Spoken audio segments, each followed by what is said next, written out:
Stanford University, a world-leading teaching and research institution with one of the most selective undergraduate programs in the United States.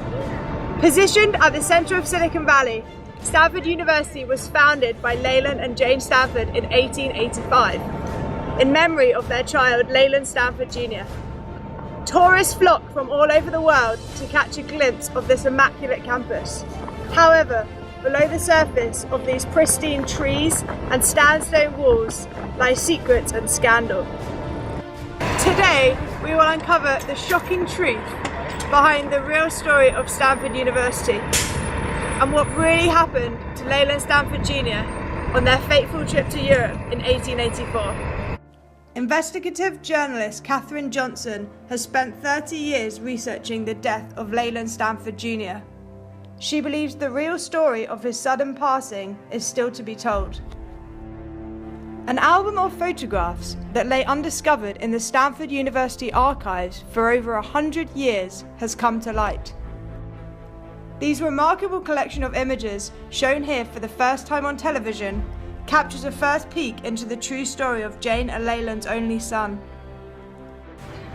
I was flicking through the pages, and I suddenly noticed it. What appears to be a birthmark on Leland Stanford's right hand. This has huge implications, and I couldn't wait to use it to dig deeper into my case. Katherine's keen eye was able to notice that this birthmark did not appear in the photograph taken after Leland Jr. had passed away. And therefore, could it be possible that his death in Florence was indeed faked, as she had suspected all of these years? And if so, what had happened to him? A stunning sequence of photographs has captured Leland Stanford Jr.'s childhood years into his early teens. Using the living still technique and deep learning, these photographs are able to be projected forward to achieve an accurate representation of what Leland Stanford would have looked like as an adult.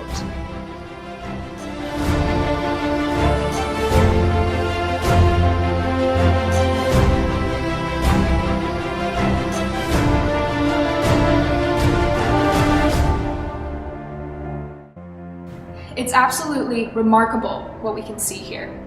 Using these new methods available to us, we now have access to a realistic model of what an adult Leland Stanford Jr. would have looked like.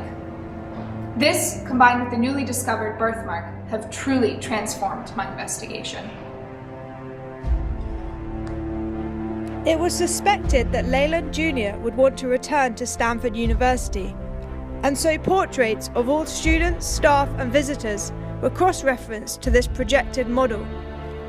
Unbelievably, there was a match with Roger Kuhn, who was alive now and working in the chemistry department. We have managed to arrange an interview with Roger Kuhn, posing as panelist for the Administrator's Choice Awards, to try to make sense of this shocking new evidence. Mr. Kuhn, how long have you worked at Stanford University? 8 years. And where did you live before you came to Stanford? South Dakota? South Dakota. And have you ever visited Europe, Mr. Kuhn? Yes, many years ago. Did you visit Florence while you were there? Yes, I was not there for long. What was your father's name? What? What do you know about Leland Stanford Jr.? Get that camera out of my face! He said he spent time in South Dakota. That place is famous for their cryogenic freezing facilities. The next day, Katherine called an urgent meeting to share with us some breaking evidence that she has discovered. I've spent all night researching Roger Kuhn, and I've discovered a shocking reality. Katherine has unearthed there is an exceptional clue in the chemistry administrator's name.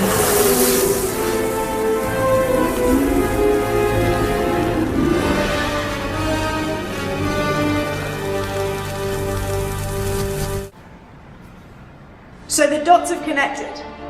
We believe that Leland and Jane Stanford wanted to open a university, and they acquired the help of their son, Leland Stanford Jr., to keep a check on the university and ensure its success long after both parents had passed, by cryogenically freezing his body in South Dakota for 100 years. Leyland was revived 30 years ago, where he began working his way back into Stanford University as a chemistry administrator to fulfill his father's wishes under the alias of Roger Kuhn.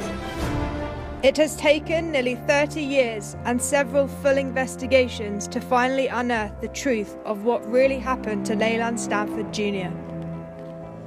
Roger declined a second interview, and we have no idea if there is any deeper levels to this shocking mystery. However, we can rest easy, knowing that the prodigal son watches over us from the shadows.